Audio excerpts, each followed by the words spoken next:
Let's keep reading. Verse 16, Yeshua says, then those who are in Judea must flee to the mountains.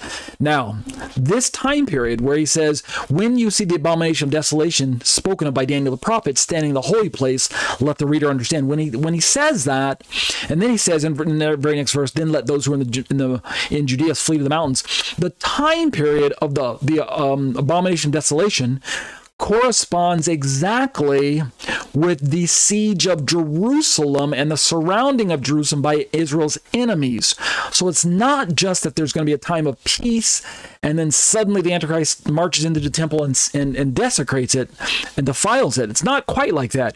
Rather, he's got at least two agendas going on simultaneously. He's got the siege and overtake of Jerusalem on his plans and on his mind, and at the same time, he's going to decide to desecrate the temple, just like Antiochus of old did way back 200 years before the first century. And the way we can know this for sure is, let me look at this second chart. We've got the Great Tribulation here. You can see this chart here. I've got parallels from Matthew 24:15, Mark 13:14, and Luke 21:20. And when you look at them, you can see that they are all describing basically the same event, but the language is slightly different. In the yellow and red, the Matthew and Mark accounts, the focus is on the temple and its desolation by Antiochus Epiphanes. And then we're told in Mark 13, then let those who are in Judea flee to the mountains, which is verse 16 in Matthew 24. But notice in Luke 21:20, the record of our Lord says, but when you see Jerusalem surrounded by armies, then know that its desolation is near, the desolation of Jerusalem. And then if I were to continue reading through Luke 21:20, he tells his disciples, get out of Jerusalem, get out of Judea, etc., just like he said in the Matthew and the Mark accounts. So this just shows that we're dealing with the same time frame, but we've got kind of a two-pronged attack from the Antichrist. We've got the attack on the temple itself, and then we've got the attack on Greater Jerusalem, which Yeshua warns the disciples to get up and get out. So I say in my commentary just briefly, Jesus provides practical advice for the inhabitants of Judea, urging them to flee when they witness a sign of impending danger. And from this point, we can kind of move a bit rapidly. We are going to finish this tonight, so just stick with me through the entire study. It's only about an hour. It might be even just a little shorter than an hour.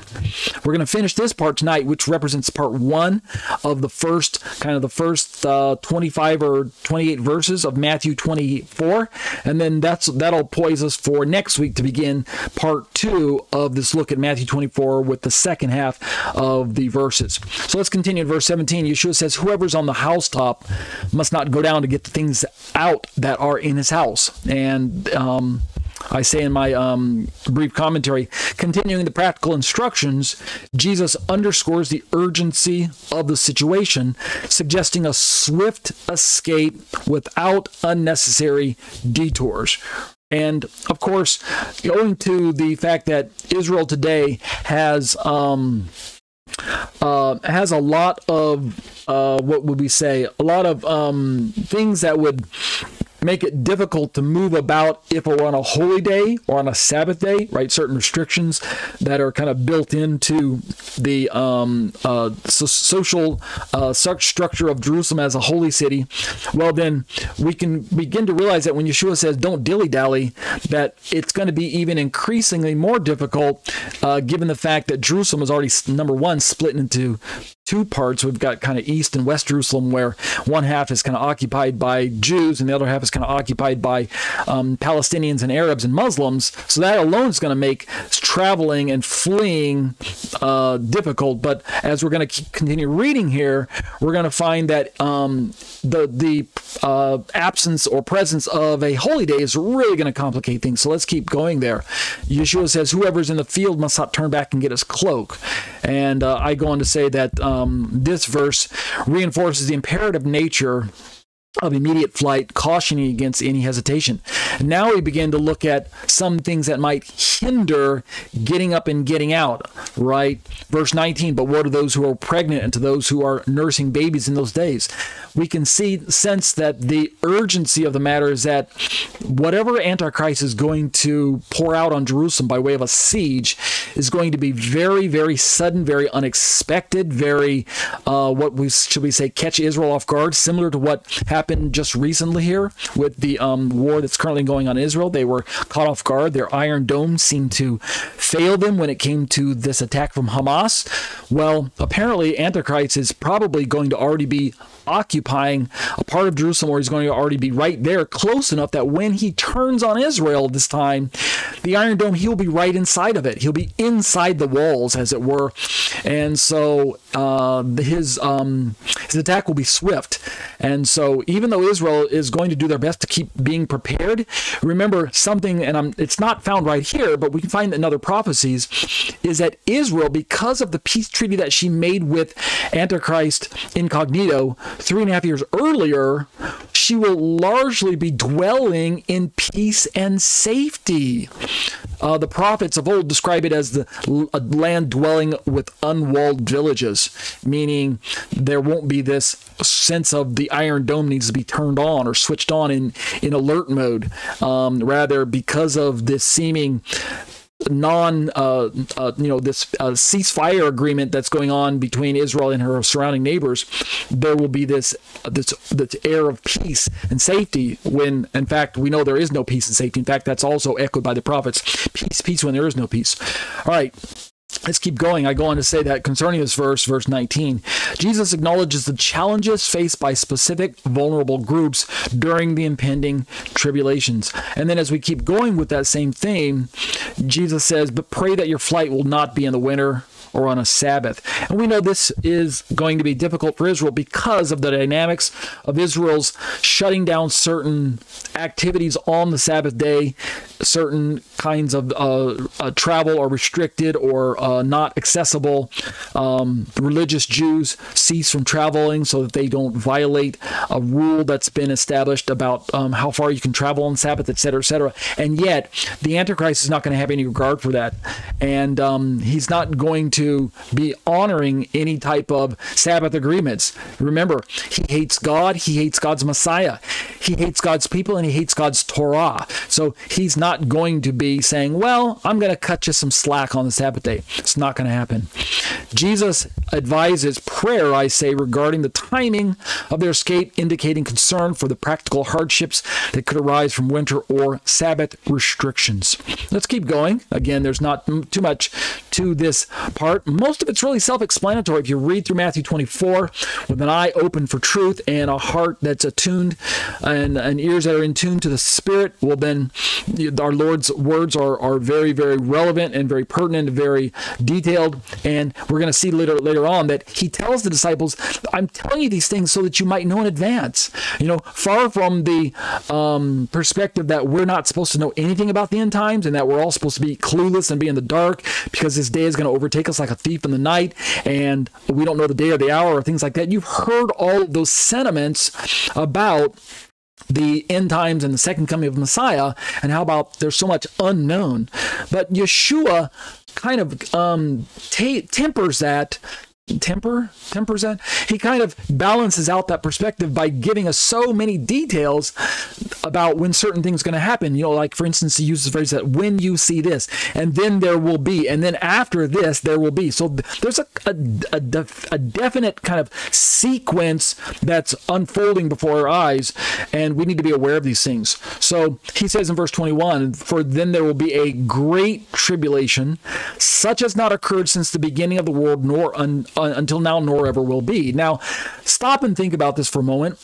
Compared to the Holocaust and the sheer loss of life from the Jewish perspective, right? The millions of Jews who were sent to gas chambers and sent to their deaths.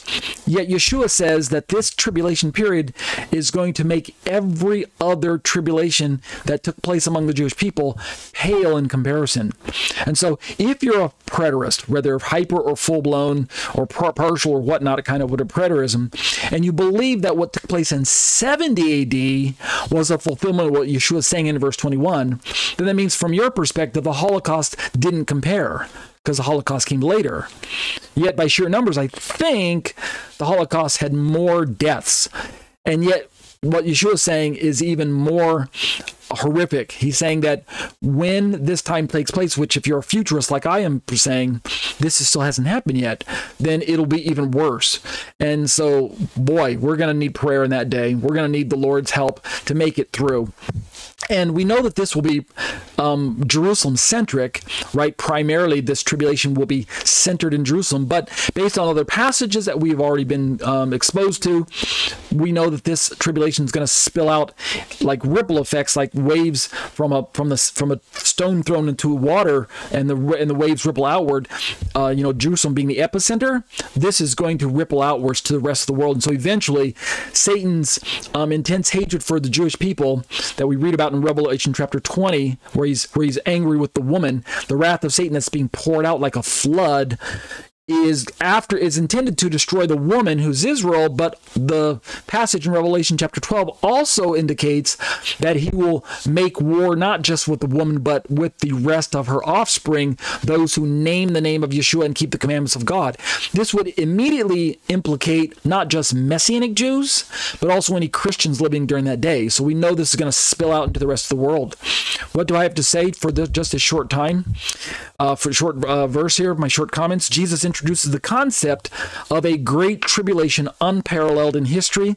This epical event signifies an intensified phase of turmoil.